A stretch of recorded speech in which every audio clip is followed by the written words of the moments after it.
സമൂജ്യായ അമ്മയ്ക്ക് ഇന്ന് 72 വയസ്സ് തികയാണ്.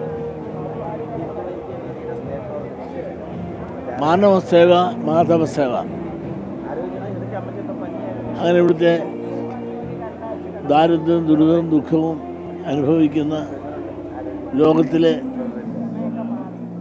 പാവങ്ങൾക്ക് വേണ്ടിയിട്ട്, കേരളത്തിലല്ല, ഇന്ത്യയിൽ നിന്നല്ല, ലോകമെമ്പാടുമുള്ള പാവങ്ങൾക്ക് വേണ്ടി ഒരുപാട് കർമ്മവും അമ്മ ചെയ്യുന്നു.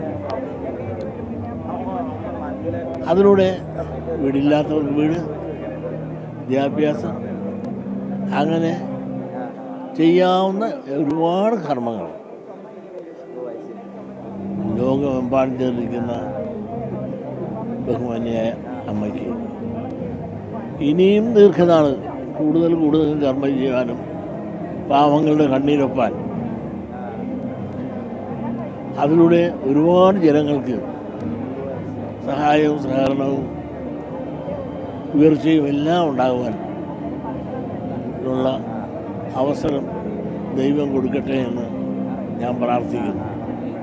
രാഷ്ട്രസഭയിൽ മലയാളത്തിൽ പ്രസംഗിച്ചതിൻ്റെ രജത ജൂബിലി കൂടിയാണ്. അപ്പോൾ കഴിഞ്ഞ ദിവസം ഒരു സർക്കാർ അംഗീകാരം കൂടി എത്തിയിരുന്നു.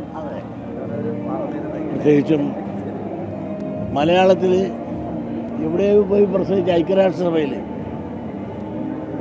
പ്രത്യേകിച്ച് നമുക്ക് അഭിമാനിക്കാം. കേരളത്തിൽ നിന്ന് ഐക്യരാഷ്ട്രസഭയിൽ മലയാളത്തിൽ പ്രസംഗിക്കാൻ കേരളത്തിലുള്ള നമ്മുടെ അമ്മയ്ക്ക് സാധിച്ചു എന്നുള്ളത് മലയാളികളായ എല്ലാവർക്കും അഭിമാനിക്കാവുന്നതാണ്. അതുകൊണ്ട് തന്നെയാണെങ്കിൽ പോലും കേരള ഗവൺമെൻറ് വൈകിയാണെങ്കിലും വന്ന് ആദരിക്കാനുള്ള വലിയ മനസ്സ് കാണിച്ചു.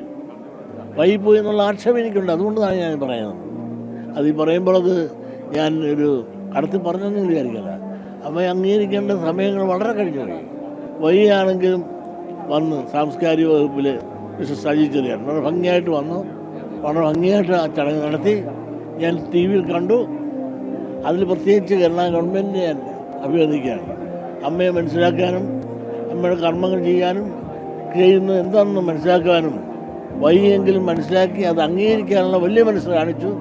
എങ്കിൽ നമുക്ക് അതിനും കേരള ഗവൺമെൻറ്റിനെ വൈകിയെങ്കിലും ഉണ്ടായ വിവേകത്തിന് അഭിനന്ദിക്കുന്നു.